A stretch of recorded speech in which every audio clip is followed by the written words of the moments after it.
I think it was only Sunday he injured himself, and Monday went to the range and tried to play. I think we teed off the first and couldn't.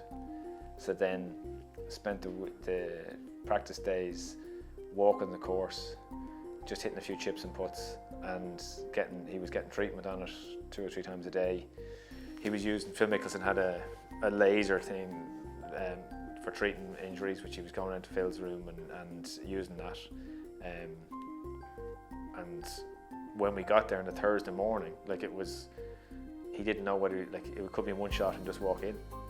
Welcome to the 137th Open Golf Championship from Royal Birkdale in the northwest of England, on what I would like to say is a beautiful sunny day, but sadly it's not. It's cold, wet and windy, and predicted to stay like it for the next 2 or 3 days. One of the worst mornings ever on the golf course, which probably helped in the sense that you weren't really hitting shots full out for quite a while. So it was about the 4th or 5th by the time he hit his first shot, I think, about the 4th hole, and it was kind of out of a bush, like a bit of gorse, and hit it. And after he hit it, he just said, yeah, looked at me and said, it's fine, good, we'll get through that, we're fine. This is heavy stuff that Harrington's trying to power the ball out of from the left of the 6th. Done a decent job. It's all he could do was advance that some 80 yards. Because he hadn't done much practice, the conditions were so bad, it definitely was beneficial to be rested rather than having worn yourself out practicing.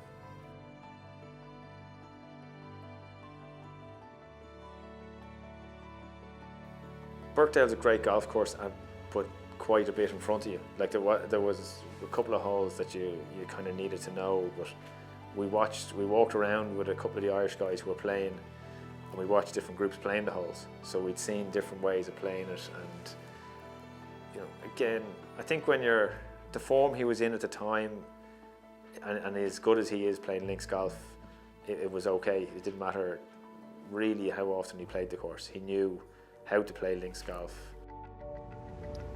Huge putt for him, yeah. Good ball.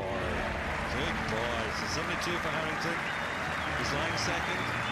And that means if Troy doesn't birdie one in the last 3, that man there will be in the last group tomorrow. That's exactly where he wants to be. I grew up watching Greg, and Greg would have been Greg and Faldo, and particularly the club where I grew up, like a lot of guys were huge Greg fans, so we would have watched a lot of them. So yeah, it was great to see him up close, but still very much you were going out playing against him. You knew he could win, so it was probably good in that sense because you knew the guy could still play. It's amazing looking at Harrington on Thursday morning. He stood in the howling wind and driving rain, uncertain, downcast, wondering if he might even finish a few holes with that injured wrist. How meekly he might have surrendered that claret jug, but how things have turned around. Ladies and gentlemen, this is the final game of the 137th Open Championship. On the tee from Ireland, the defending champion, Padraig Harrington.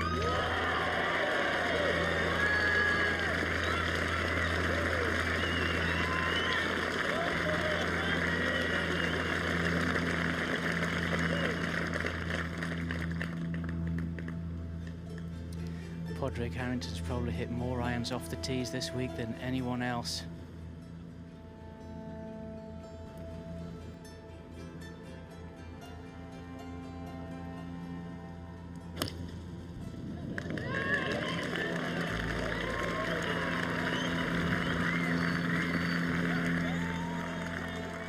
Birkdale was great. For me, the 18th was great. I thought once you hit the second shot in 17, for me it was all over. The last player on the 17th looking over there. Second shots. There's the target.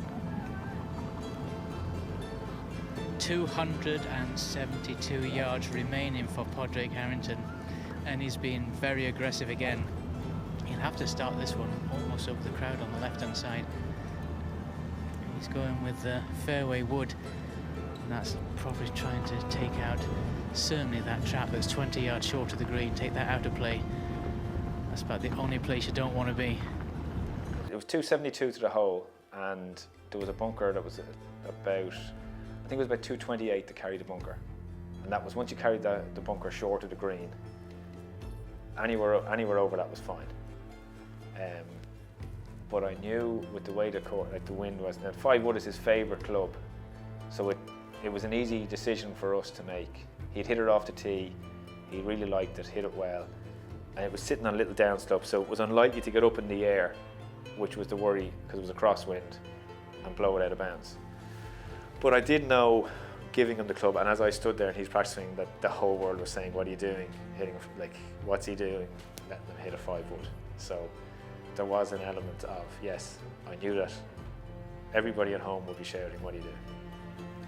But I knew it was his favourite club, it was the right club for him to play. But certainly, I knew who was getting the flack if it didn't come off. Yeah. This is the 5 wood.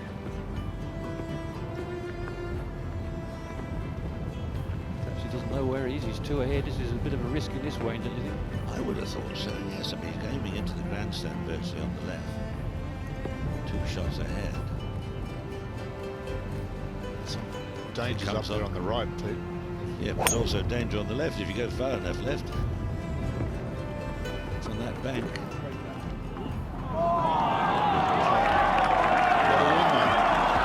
And there's no danger at all. That's terrific. He had to putt for eagle, and he called me over.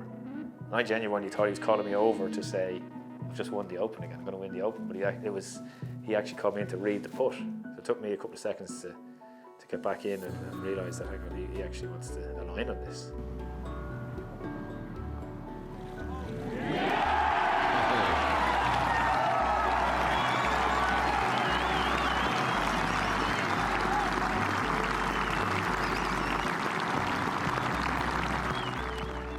That was the first time that I got to experience walking down the 18th without much stress. If he had made the cuts and others and finished 20th, there's no stress playing the last. But this was the first time, and like I said, he was 4 ahead. I pretty much could have won from there.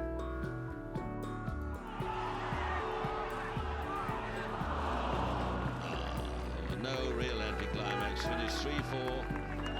Harrington the champion.